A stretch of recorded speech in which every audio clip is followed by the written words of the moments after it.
Et si je vous disais qu'un simple verre d'eau pouvait être la clé pour stabiliser votre glycémie et freiner la progression du diabète? Oui, vous avez bien entendu. Je ne parle ni de pilules miracles, ni de régimes drastiques impossibles à tenir. Je parle de quelque chose de si simple et de si quotidien que l'on finit par ne plus y prêter attention. L'eau. Je suis le docteur Narcisse, médecin spécialisé en prévention du diabète et en vieillissement en bonne santé. Et je souhaite partager avec vous une découverte qui a surpris jusqu'à certains de mes confrères. Ce n'est pas seulement la quantité d'eau qui compte, mais également le moment précis et la manière dont vous la buvez. Cela peut sembler anodin, et pourtant l'impact sur votre équilibre glycémique peut être considérable. Des travaux récents menés dans l'une des universités médicales les plus réputées au monde montrent que boire de l'eau au bon moment de la journée peut augmenter jusqu'à 40% la sensibilité à l'insuline. Cette hormone, que votre corps produit naturellement, est essentielle pour maintenir une glycémie stable et éviter des pics dangereux. Et le plus étonnant, vous pouvez obtenir ces effets sans médicaments coûteux, sans jeûnes extrêmes et sans bouleverser votre quotidien. Il suffit de faire un geste simple mais stratégique. Imaginez un instant, chaque verre d'eau pris de la bonne manière devient un véritable outil de régulation interne. Il envoie à votre corps un signal clair. Il est temps de réguler, pas d'accumuler. Votre organisme, lorsqu'il reçoit ce signal, améliore sa sensibilité à l'insuline et optimise l'utilisation du glucose. Le diabète de type 2, cette maladie silencieuse qui touche des millions de personnes âgées, commence souvent de manière imperceptible. Les premiers signes peuvent sembler anodins, une soif plus fréquente, une fatigue inhabituelle, des plaies qui cicatrisent lentement. Mais avec le temps, ce déséquilibre peut provoquer des complications graves, neuropathie, infarctus, perte de vitalité et de qualité de vie. Les chiffres sont alarmants. Selon des études récentes, plus de 30% des personnes légèrement au-dessus de 60 ans présentent déjà des signes de prédiabète ou de diabète, et après 80 ans, une personne sur deux est concernée. Et pourtant, beaucoup font tout comme il faut. Réduction des glucides, activité physique régulière, suivi médical rigoureux. Et malgré cela, la glycémie continue de fluctuer, la fatigue s'installe et les résultats ne suivent pas. Pendant des années, j'ai observé cela en consultation. Des patients disciplinés et motivés qui respectaient toutes les recommandations et pourtant qui perdaient l'équilibre glycémique malgré tous leurs efforts. Jusqu'au jour où j'ai découvert la pièce manquante du puzzle. Elle était simple, presque trop simple, la manière dont le corps s'hydrate. Et ce n'est pas la règle absurde des 8 verres par jour, ni boire machinalement par habitude. La différence se joue sur le quand, le comment et avec quoi vous buvez votre eau. Lorsqu'elle est consommée correctement, l'eau n'est pas seulement absorbée, elle devient un outil actif de régulation métabolique. Voici ce qui se passe à l'intérieur. Une hydratation bien conduite envoie un signal direct à l'organisme. Ce signal indique « il est temps de devenir sensible à l'insuline, pas résistant ». En conséquence, le corps améliore naturellement le transport du glucose vers les cellules et stabilise la glycémie sans médicaments ni dispositifs complexes. Maintenant, parlons des 3 erreurs les plus courantes que je constate chaque semaine dans mon cabinet. Attendre d'avoir soif pour boire. La soif n'est pas un signal préventif, mais une alarme. Quand votre bouche devient sèche ou que la gorge pique, votre corps a déjà perdu environ 2% de son eau. Même ce petit déficit peut augmenter votre glycémie jusqu'à 15%, ralentir l'action de l'insuline et provoquer fatigue et baisse de concentration. Imaginez votre sang comme un fleuve. Quand il est suffisant, le glucose circule librement vers les cellules. Quand il diminue, tout se bloque. Boire de grandes quantités d'un seul coup. Descendre 1 litre d'eau d'un trait ne fait pas de miracle. Le corps ne peut absorber qu'environ 200 à 205 ml toutes les 15 minutes, soit l'équivalent d'un petit verre. Le reste est rapidement éliminé. Une hydratation efficace dépend donc de la répartition des apports tout au long de la journée. Pensez à arroser un jardin. Si vous versez toute l'eau d'un coup, elle stagne et se perd. Si vous l'appliquez progressivement, les racines absorbent exactement ce dont elles ont besoin. Boire de l'eau trop froide. Une eau glacée peut sembler agréable, mais elle provoque une vasoconstriction, une contraction des vaisseaux sanguins qui réduit le flux sanguin vers les tissus. En clair, elle limite l'apport en oxygène et nutriments nécessaires pour traiter le glucose efficacement. L'idéal, une eau à température ambiante ou légèrement tiède, autour de 22 à 24 degrés, pour que le corps l'assimile pleinement et que l'insuline agisse sans résistance. Maintenant que ces erreurs sont claires, il est temps de passer à la solution. Dans la prochaine partie, je vais vous présenter la méthode H3+1, une approche simple mais extrêmement efficace que j'ai développée après des années d'observation et de suivi de centaines de patients. Elle combine une hydratation précise avec de petits ajustements quotidiens permettant de réguler la glycémie, d'améliorer l'énergie et de prévenir l'évolution vers le diabète. En seulement 8 semaines, plus de 70% des participants ont constaté une amélioration notable de leur HbA1c et ont retrouvé une glycémie stable sans montagne russe de sucre. Imaginez-vous vous lever le matin avec une énergie constante, profiter de vos repas sans craindre les pics glycémiques et voir vos bilans sanguins refléter enfin vos efforts. Le meilleur dans tout cela, pas de médicaments supplémentaires, pas de jeûne épuisant, juste de la constance, de petits ajustements simples et une bonne orientation dans votre hydratation. Une fois que vous aurez intégré ces principes, chaque verre d'eau deviendra un véritable allié pour votre métabolisme et votre vitalité. 4 petits pas, 4 micro-habitudes, mais un impact considérable. Ces gestes simples ne demandent presque aucun effort, et pourtant, ils peuvent transformer votre stabilité métabolique en seulement quelques semaines. La méthode H3+1 repose sur 4 principes clés. Hydratation, hormones insuliniques, heure et un pas supplémentaire, ce dernier plus que vous découvrirez à la fin et qui fait toute la différence. Rien de compliqué ici, seulement de légers ajustements quotidiens que chacun peut appliquer dès aujourd'hui pour soutenir sa santé et son énergie. Étape 1. Le verre du matin pour activer le métabolisme dès le réveil. Imaginez la scène. Vous ouvrez les yeux après une nuit de sommeil. Pendant plusieurs heures, votre corps n'a reçu ni eau ni nutriments. À ce moment précis, l'organisme entre dans ce que j'appelle la fenêtre dorée. Durant ces premières heures, la sensibilité à l'insuline est à son maximum. Cette hormone essentielle protège vos cellules et aide à capter le glucose de manière efficace. Comment tirer parti de ce moment idéal? C'est très simple. Buvez un grand verre d'environ 350 ml d'eau tiède dès le lever, avant le petit déjeuner.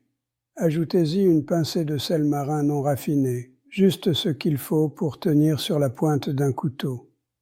Beaucoup pensent à tort que le sel marin pourrait contenir des microplastiques ou des résidus chimiques issus de la pollution des océans. Si les mers sont effectivement polluées, un sel marin de qualité passe par des processus de purification rigoureux. Les éventuelles traces sont infimes et ne représentent aucun danger significatif pour la santé. Le sel marin non raffiné conserve des minéraux essentiels comme le magnésium, le potassium et le sodium. 3 éléments cruciaux pour que votre métabolisme démarre correctement le matin et que la sensibilité à l'insuline fonctionne de manière optimale. Cette petite dose minérale active naturellement votre système hormonal et métabolique, permettant à votre corps de réguler le sucre sans déclencher le pic matinal de cortisol. Pour aller encore plus loin, ajoutez quelques gouttes de citron frais. Le citron aide à équilibrer le pH, favorise la digestion et stabilise légèrement la glycémie, tout en donnant un petit coup de boost naturel sans avoir besoin de café. Souvenez-vous, pas de sel raffiné, il ne contient pas ces minéraux vitaux, alors que le sel marin non raffiné fournit exactement ce dont votre corps a besoin pour démarrer la journée. Étape 2. Le verre avant le repas, pour préparer le corps à mieux absorber les nutriments. Cette étape, souvent ignorée, est pourtant essentielle. Environ 15 minutes avant chaque repas, buvez un petit verre de 150 ml d'eau. Cette quantité modérée prépare l'estomac, stimule la production d'enzymes digestives et ralentit l'absorption des glucides. Résultat: vos pics de glycémie après le repas sont moins élevés et votre corps peut gérer le glucose avec précision. Imaginez cela comme diluer un sirop avant qu'il ne devienne trop concentré.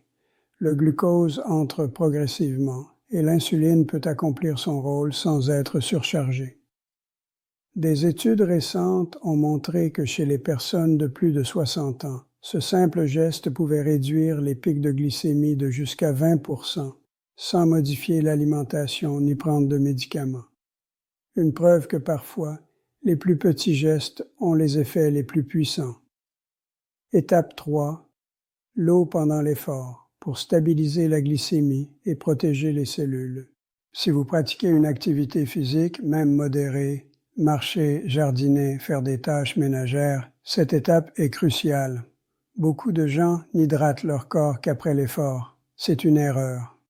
Le corps a besoin d'eau pendant l'effort, pas après.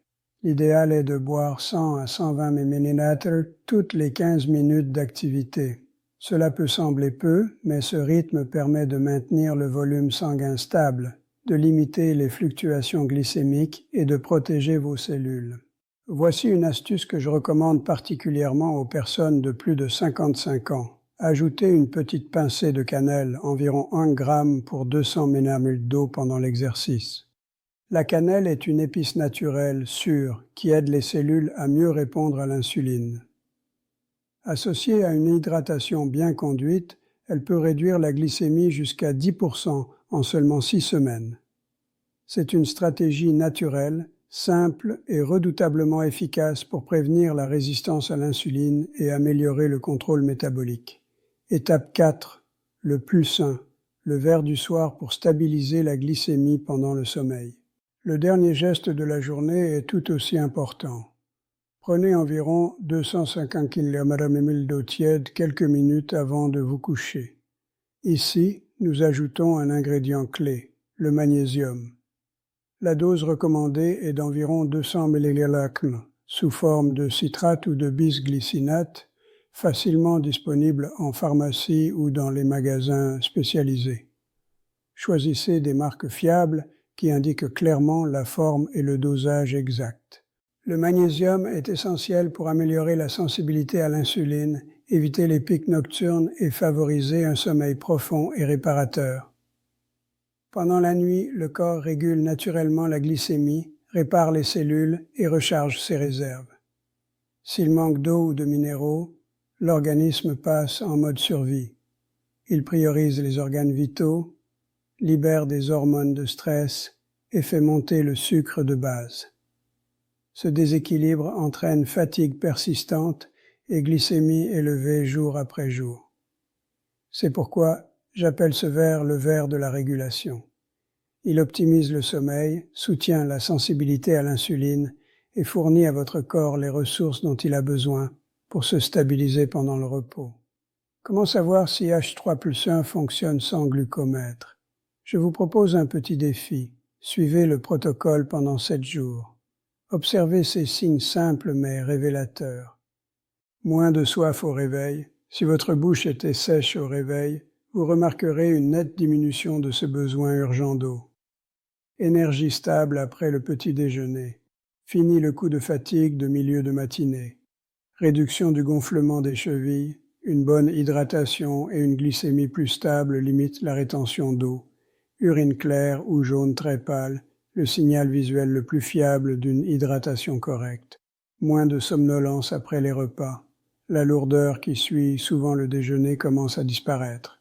Si vous maintenez ces habitudes pendant 4 semaines, vous constaterez une amélioration de votre HbA1c, de votre stabilité glycémique quotidienne et même de votre humeur.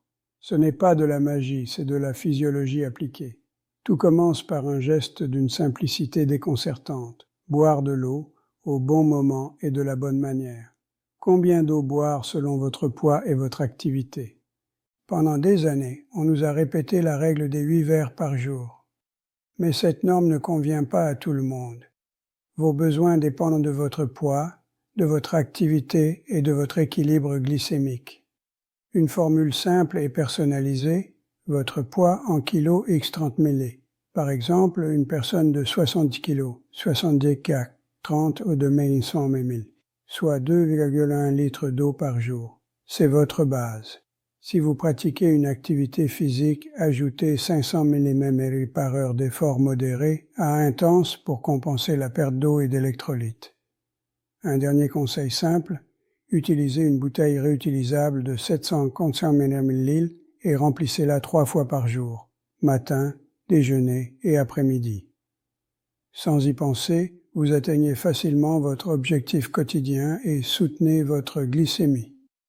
La bouteille agit comme un rappel silencieux, chaque gorgée compte, surtout après 50 ans, lorsque la sensation de soif diminue et que la déshydratation devient progressive mais constante, augmentant les risques métaboliques. Oubliez donc toutes ces règles universelles qui prétendent savoir exactement combien d'eau vous devez boire chaque jour. Votre corps est unique et ses besoins en hydratation le sont tout autant. En ajustant simplement la quantité d'eau à votre poids, à votre activité quotidienne et à votre rythme de vie, vous pouvez rapidement ressentir une amélioration notable, une meilleure stabilité énergétique, moins de fatigue et un contrôle glycémique plus régulier, parfois dès quelques jours.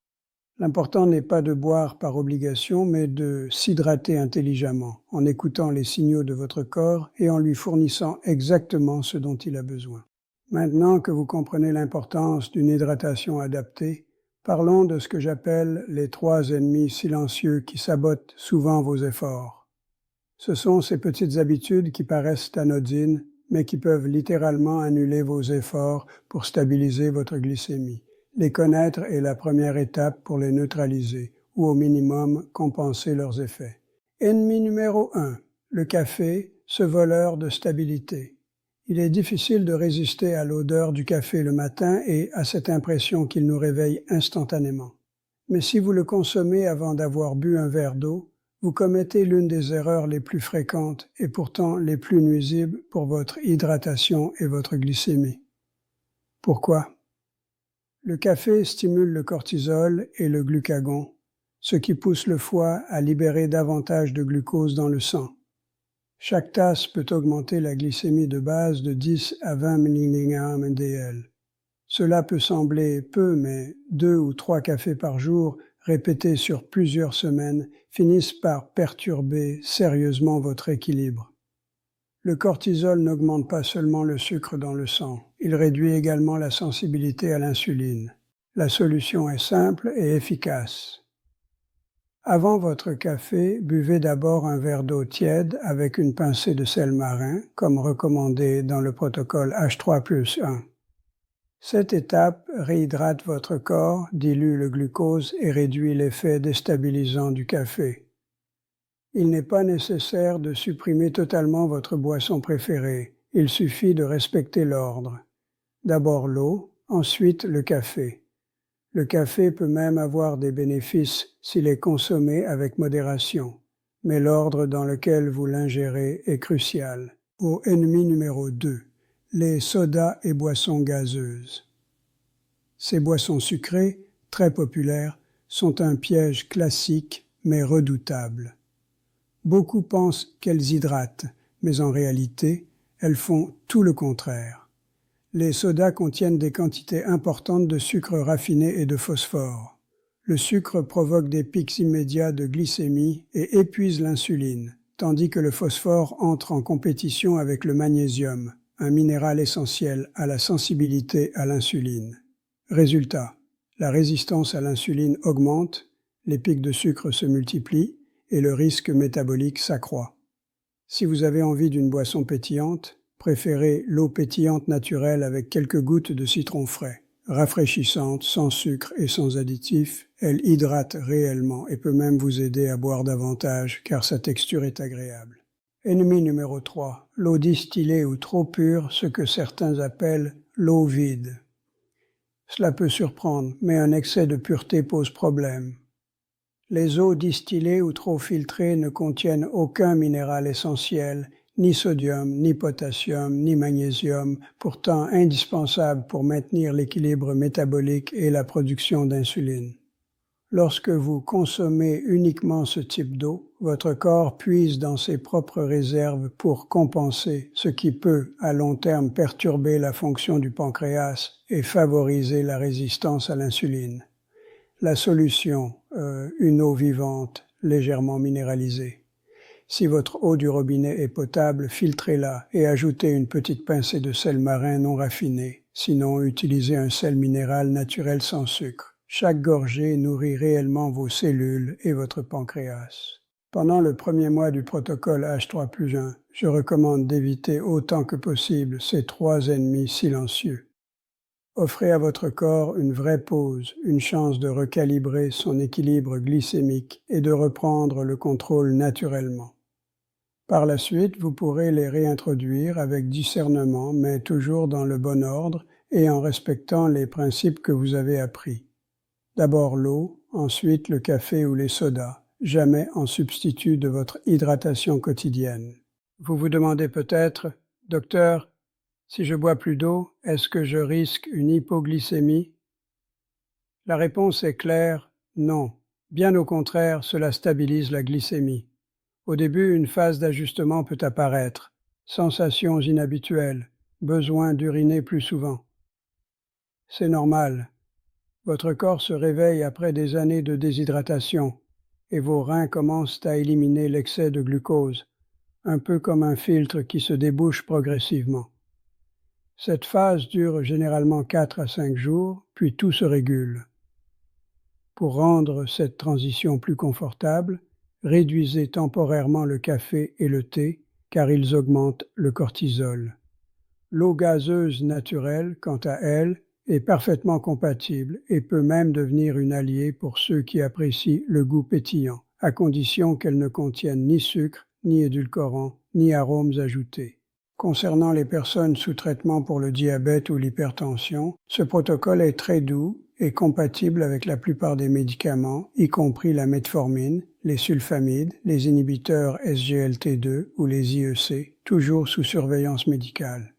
Seule prudence particulière, les diurétiques. Dans ce cas, les besoins en eau augmentent et il faut ajuster les volumes. Enfin, l'adaptation aux conditions climatiques est essentielle. Par temps chaud ou humide, votre corps perd davantage d'eau. Une règle simple, pour chaque 5 degrés au-dessus de 25 degrés, ajoutez 300 à 400 ml d'eau par jour. Lors d'un effort ou en plein soleil, buvez régulièrement 100 à 120 ml toutes les 15 minutes. En conclusion, après plus de 20 ans de suivi de patients, je peux vous l'affirmer avec confiance. Le diabète de type 2 n'est pas une fatalité liée à l'âge. C'est un signal d'alarme.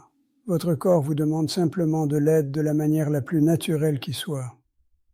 Et aujourd'hui, je vous ai transmis l'outil le plus puissant, économique et simple. Un verre d'eau au bon moment, avec les bons minéraux, en évitant les erreurs classiques.